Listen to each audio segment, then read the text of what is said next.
todas as quartas, abrimos prestando uma homenagem sincera, de sentimentos a todas as pessoas vítimas da doença Covid-19 ou que tiveram seus familiares vitimados pela doença.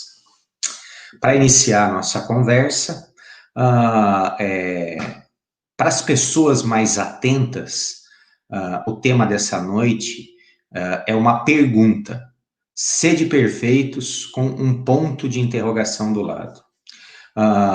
Como o tema dos nossos encontros de quarta são as reflexões, a gente vem aqui transformar um capítulo do Evangelho segundo o Espiritismo, capítulo 17, Sede Perfeitos, num questionamento, para que, através dessa reflexão, a gente consiga extrair um pouco mais desses ensinamentos e tentar transportar aquilo que foi dito para a vivência pessoal de cada um de nós.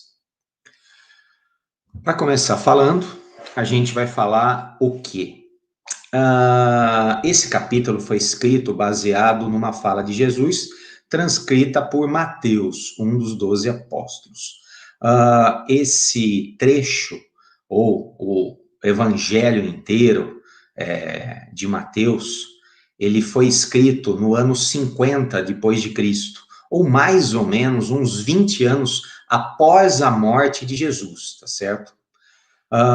Um período onde a igreja cristã, ela estava começando a se expandir, crescer dentro dos limites de Israel, que naquela época se entendia como uma região restrita a esse povo, que era o povo judeu. O Evangelho de Mateus, que é a vida de Jesus, os ensinamentos de Jesus, segundo o testemunho de Mateus, afinal ele conviveu com Jesus, foi escrito de próprio punho. E consta que antes de seguir Jesus, Mateus trabalhava como publicano. Para quem não sabe o que esse termo significa, é o termo antigo para cobrador de impostos. É uma classe que na época era muito mal vista. Afinal, eles recolhiam dinheiro de um povo muito pobre, que era o povo judeu, e mandavam para o Império Romano, um império muito rico. Além disso, o povo judeu contribuía com impostos para o rei local, que na época era Herodes Antipas, filho do rei Herodes, aquele que matou as criancinhas, que todo mundo conhece essa história, da época do nascimento de Jesus.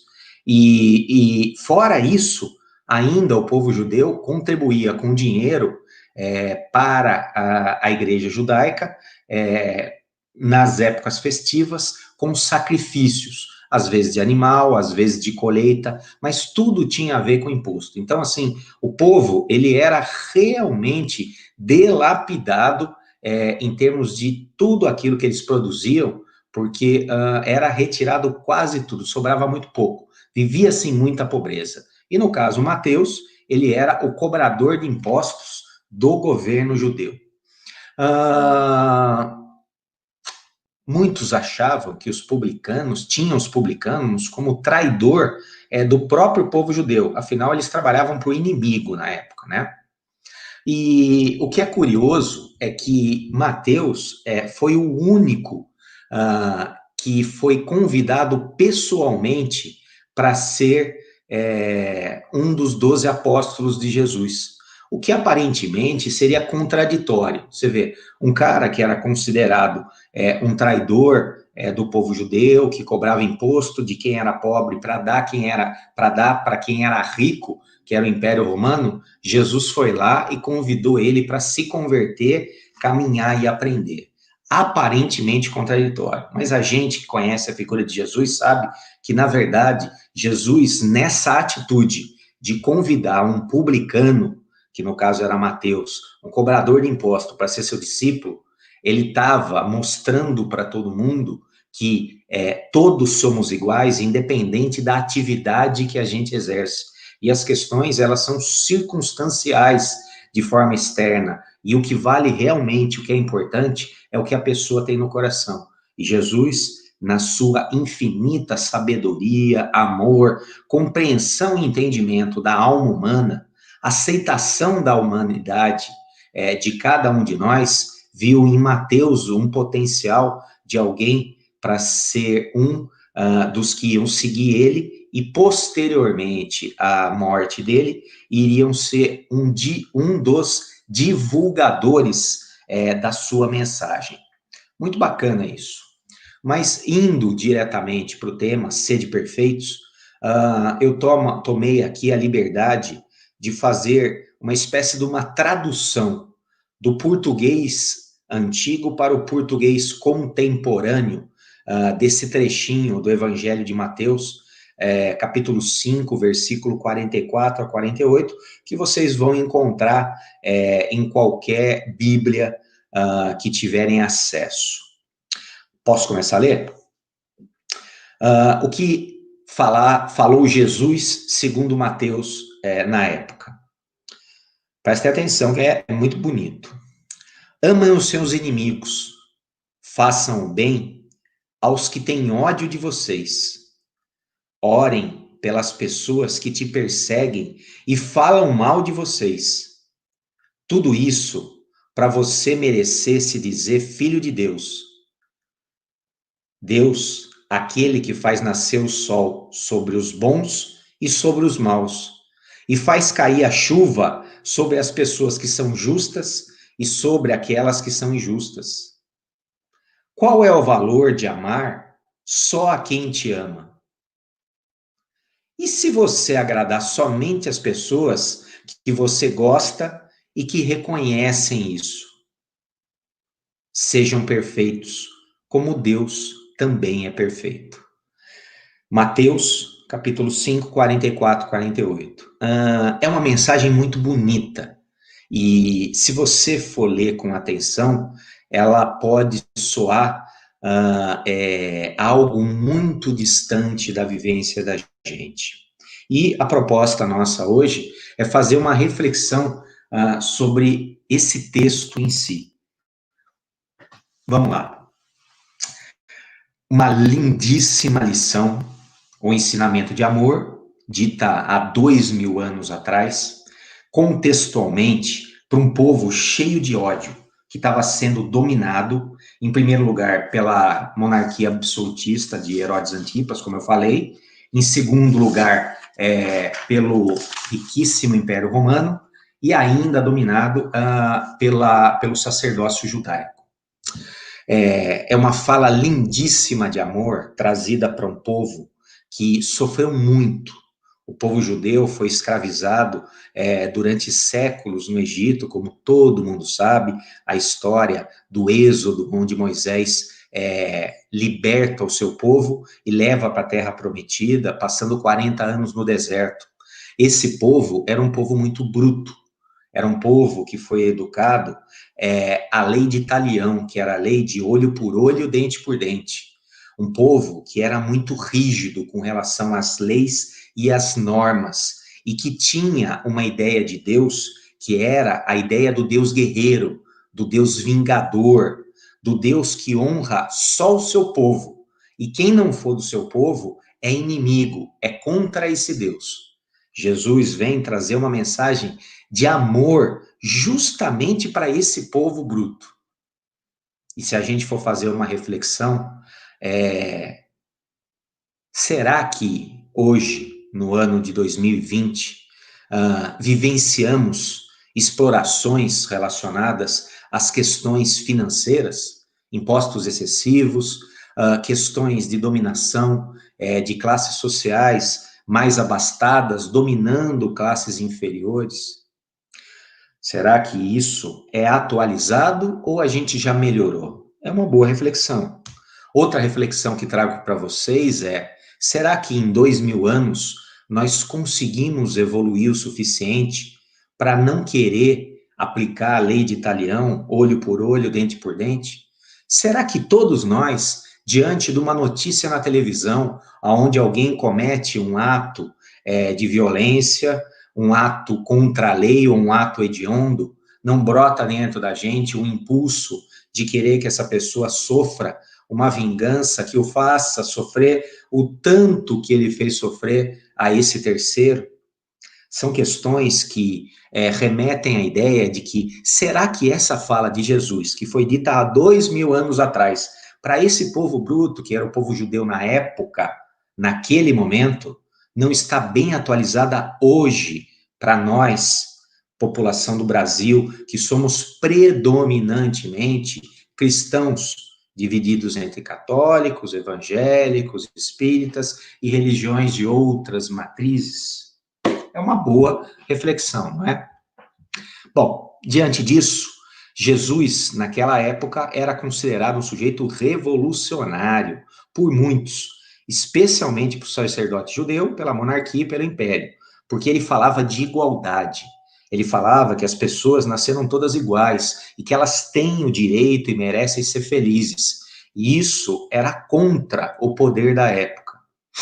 De certa forma, foi justamente por isso que Jesus foi alvo de perseguição e foi levado à crucificação.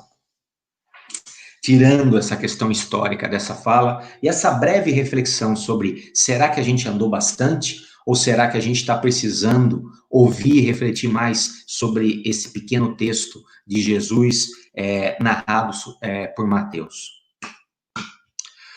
Vamos refletir.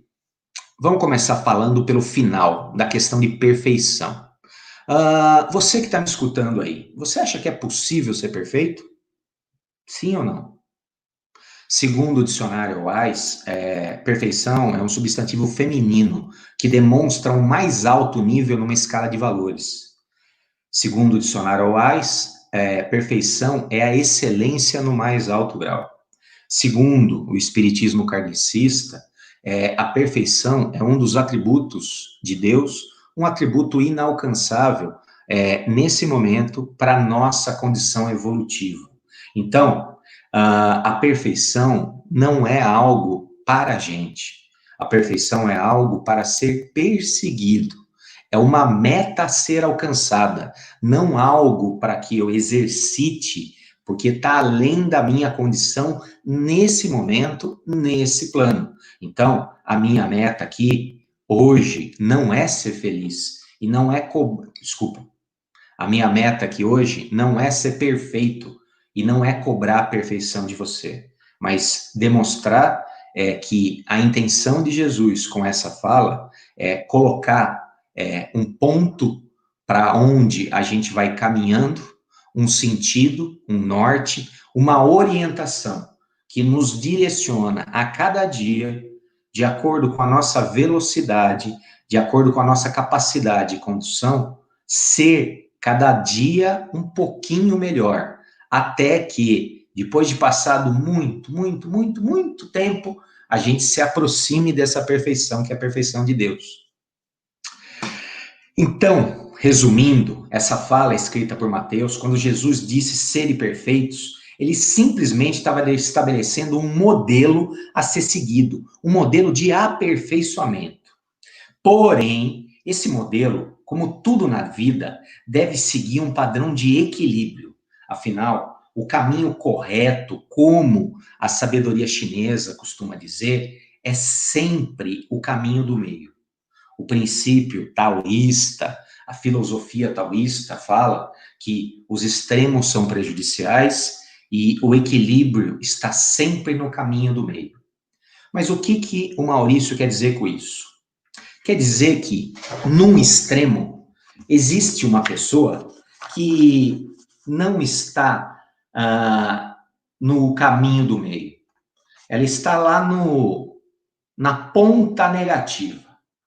Essa ponta negativa faz com que essa pessoa não se esforce absolutamente nada.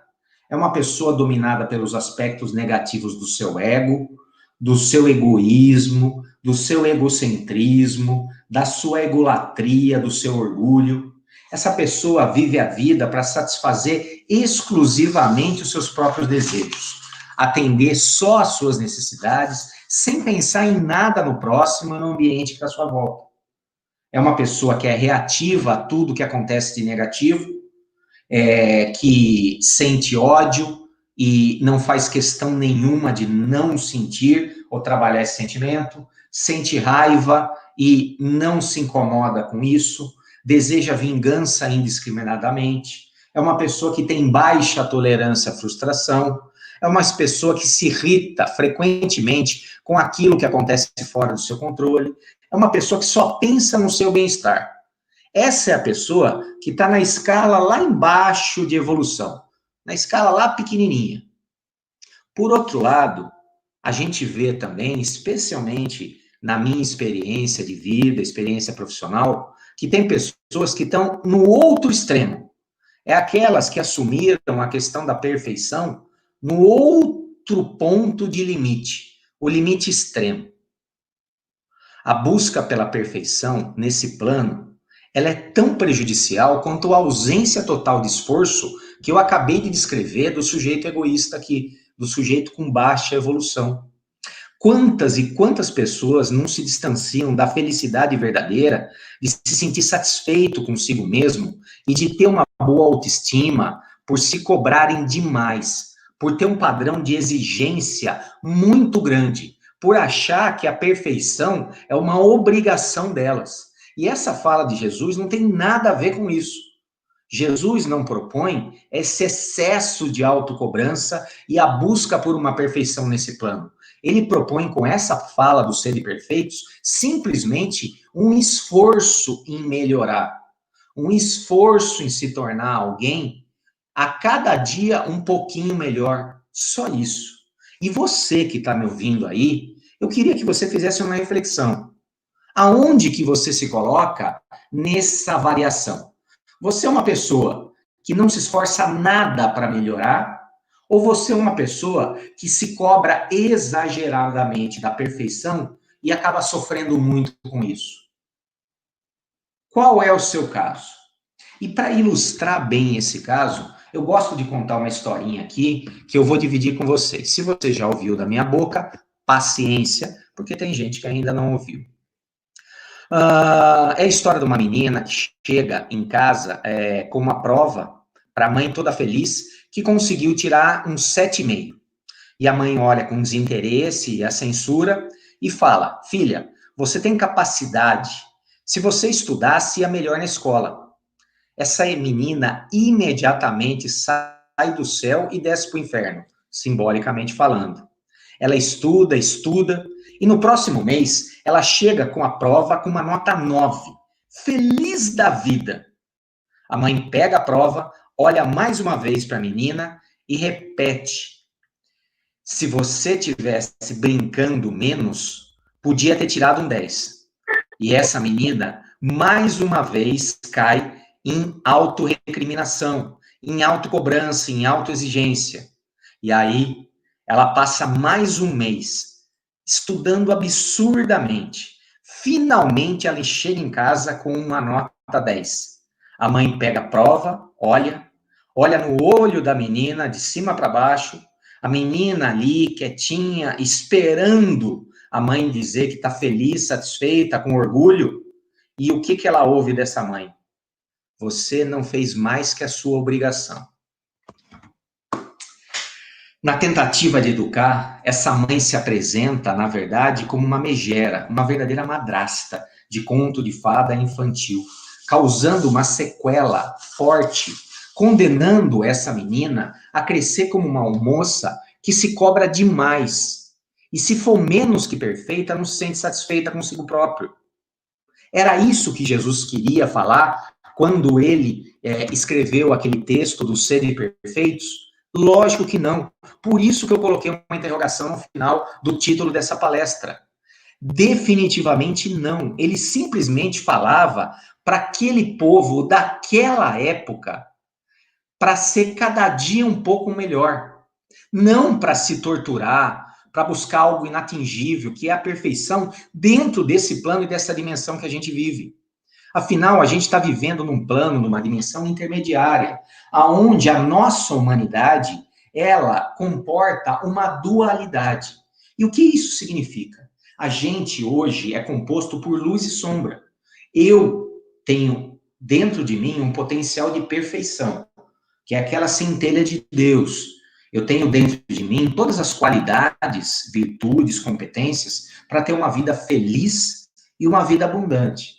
Mas também dentro de mim, ao mesmo tempo, moram defeitos e vícios que eu trago das outras encarnações que eu vivi desde aquela época. Pode ser que eu tenha vivido lá na época de Jesus e ainda trago dentro de mim coisas que ainda não foram trabalhadas totalmente. Eu, então, sou a soma dessas duas coisas: virtudes e defeitos, luz e sombra. E dentro dessa dualidade, quando existe um texto que sai da boca de Jesus, escrito por Mateus, sede perfeitos, ele está falando o quê? Continue nessa jornada, exercitando as suas qualidades, devagarzinho os seus defeitos vão diminuindo. Não busque uma perfeição exagerada e tire de você a autossatisfação, a felicidade, a possibilidade de se sentir grato e feliz pelo esforço que você fez. Porque, na verdade, o resultado não é importante. Eu não tenho um compromisso com o resultado. Eu tenho um compromisso com o esforço. E quando eu me esforço, isso já deveria, segundo as palavras de Jesus, ser suficiente para eu me sentir feliz e estar com a minha consciência limpa, que é o grande juiz da minha vida. Quando ele diz, sejam perfeitos, ele simplesmente está dizendo, se esforcem a cada dia mais. Porém, Jesus não disse, se esforcem para ter aprovação de terceiros, para ser o orgulho de alguém. Obviamente não. Ele disse, se esforce, porque o principal beneficiado do seu esforço é você mesmo. Existe uma frase célebre de Siddhartha Gautama, o Buda, que fala que a primeira pessoa prejudicada pelo seu ódio é você mesmo. E a própria fala de Jesus remete a isso. Ame quem te odeia. Então veja, a fala de Jesus é uma fala de inteligência. Jesus, além de ensinamentos de caridade e amor, ele fala sobre coisas que são úteis e práticas. Toda a fala de Jesus vai seguindo no mesmo sentido. Quanto mais eu me esforço para ser melhor, melhor a minha vida. Existe uma frase no espiritismo kardecista que fala: o plantio é livre, mas a colheita é obrigatória. E o que essa frase quer dizer? Quer dizer que, assim como na vida, na física newtoniana, existe uma lei de ação e reação. E tudo aquilo que eu faço para o bem, para o melhor, acaba retornando para mim como bem e como melhor. Esse é o sentido. Esse sede perfeitos se esforce, que o principal e primeiro beneficiado do seu esforço é você. Isso é egoísta? Não simplesmente. É inteligência e desejo de melhoria e evolução. Porque eu melhorando, eu me esforçando, eu ganhando, eu tenho a possibilidade de beneficiar o meu próximo com esse esforço, com esse amor, com esse perdão que está lá descrito nas palavras de Jesus, descritas por Mateus. Retorno ao tema sede perfeito. Sede perfeitos diz respeito a tentar cada dia ser melhor. Devagar, no seu ritmo, no seu tempo, sem comparação. Melhor não igual ao outro, ou melhor igual a determinada pessoa. Melhor do que eu mesmo era ontem, melhor do que eu mesmo era no ano passado, há 5 anos, há 10 anos, há 20 anos. Eu não tenho que me comparar com as outras pessoas, eu tenho que me comparar comigo mesmo. E, infelizmente, a religião, para muitas pessoas, atua, às vezes, inconscientemente, de forma negativa. As religiões, elas têm por prática divulgar modelos de conduta, modelos de pessoas santificadas, ou pessoas muito evoluídas, muito mais do que a gente. A Igreja Católica divulga a vida de pessoas santas. O Espiritismo divulga figuras eminentes, como Chico Xavier, Bezerra, e mais recentemente, esse filme maravilhoso que eu indico, que é A Vida do Divaldo. Uma vida exemplar, aonde ele, diante das piores adversidades, cria a Mansão do Caminho para abrigar mais de 200 crianças que ele adotou no nome dele. Olha o quanto que Divaldo é um espírito elevado. E aí, de repente, se eu, desavisado, de forma a viver sem a minha capacidade de reflexão, eu olho para essas pessoas e falo assim, eu não sou nada. E nunca vou ser nada, sou uma porcaria. E inconscientemente, eu me diminuo. Nós não estamos aqui para nos comparar a essas pessoas. Afinal, Chico, Bezerra, Divaldo, os santos da Igreja Católica são pessoas que, segundo o Espiritismo, têm como vantagem ser espíritos que tiveram experiências anteriores a nossas, espíritos mais velhos, mais sábios, que estão hoje vivendo numa condição mais elevada, mais evoluída, com uma capacidade de amor muito maior do que a nossa, mas que cada um de nós, se continuar seguindo aquilo que Jesus ensinou, que é a tentativa de ser a cada dia um pouquinho melhor, como está descrito no capítulo 17, os seres perfeitos, lá na frente a gente vai conseguir chegar pertinho deles. É lógico, eles vão continuar evoluindo e vão estar mais na frente da gente, mas a gente vai chegar lá perto, tá certo? É errado eu me comparar a eles, é errado eu me diminuir. O certo é eu olhar para a vida deles e me motivar com um exemplo de amor, de entrega e dedicação. E entender que a diferença entre eu e eles é que eles começaram bem antes do que eu. E se eu me esforçar, pegar firme, eu consigo chegar lá. Ai, ai. Já disse aqui e vou repetir. Quem gosta, gosta das qualidades. Mas quem ama, ama inclusive pelos defeitos. O amor possível que a gente tem por nós mesmos, isso diz respeito a compreender, aceitar e amar cada um de nós como a gente é. E entender que sem autoestima, sem essa autoaprovação, sem o entendimento e a compreensão da nossa humanidade, do nosso estágio evolutivo, a gente não vai conseguir evoluir. Se eu olho para mim e me acho uma porcaria, me acho muito distante desses exemplos, acho que eu tenho os meus defeitos muito grandes, os meus vícios ainda tão predominantes, que eu não consigo seguir à risca o que Jesus ensinou, eu estou me diminuindo, isso não me ajuda em nada. Eu tenho que olhar para mim com caridade, com compreensão e aceitação incondicional. Esse é o ensinamento de Jesus. Quando Jesus convida Mateus, um publicano, um cara mal visto pela sociedade, para ser um dos seus discípulos, ele está dando um ensinamento que todo mundo, apesar daquilo que aparenta externamente, tem potencial de evolução e crescimento. Então, seguindo o que Jesus ensinou através do exemplo, quando ele convida Mateus, eu mesmo vou me convidar para ser um apóstolo de Jesus. De que forma? Simplesmente estudando e tentando humildemente, a cada dia, me esforçar para ser um pouquinho melhor. Ah, mas como faz isso, Maurício? É muito difícil. Diante de uma escolha, diante de uma dificuldade, diante de um sentimento negativo, faça uma pergunta. O que Jesus faria nesse lugar? E aí eu posso ter a resposta. O que Jesus faria? Ele perdoaria ou ele alimentaria o ódio e o ressentimento? Ele ajudaria ou ele viraria as costas?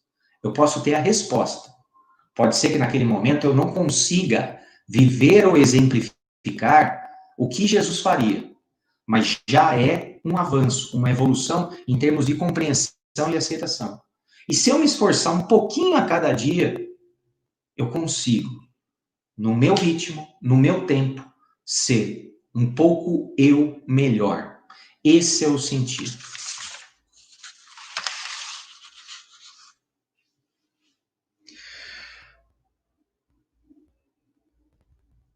Tente se imaginar como um montinho de argila. O que é um montinho de argila? É um nada. É um barro que você tira da beira do rio. Mas nas mãos de um artesão, ele pode se transformar num lindo vaso, útil, que pode embelezar, pode conter água para matar a sede de muita gente, pode ser um instrumento muito importante. Ou esse pedaço de argila, de acordo com a minha postura, pode ser pisado, amassado, e não deixar de ser um pedaço de sujeira. Para que eu consiga transformar essa argila num vaso, eu preciso ter amor próprio, autovalorização, reconhecimento da minha humanidade, que comporta luz e sombra, qualidades e defeitos. Da mesma forma que Jesus amou todo mundo, seguir os exemplos dele é me amar do jeito que eu sou, me aceitar no atual estágio evolutivo e me esforçar para cada dia ser um pouquinho melhor, no meu ritmo e no meu tempo, sem me comparar a ninguém, só me comparando a mim mesmo. Finalizando, ame os seus inimigos, faça o bem aos que têm ódio de vocês. Orem pelas pessoas que te perseguem e falam mal de vocês, para você merecer dizer que é filho de Deus, aquele Deus que faz nascer o sol sobre os bons e sobre os maus, e faz cair a chuva sobre as pessoas justas e aquelas que são injustas. Qual seria o valor de amar só quem te ama? E se você agradar somente as pessoas que gosta e que reconhecem que você agrada a elas? Sejam perfeitos, como também Deus é perfeito. Mateus, capítulo 5, versículos 44 a 48. Essa é a mensagem dessa noite. Que a gente possa usar essa mensagem como elemento de reflexão, como um guia, como um norte, para, através do amor, a compreensão, a gente buscar essa perfeição que está muito distante, mas como eu não tenho pressa, o importante é a caminhada. Desejo a todos vocês uma ótima noite e nos encontramos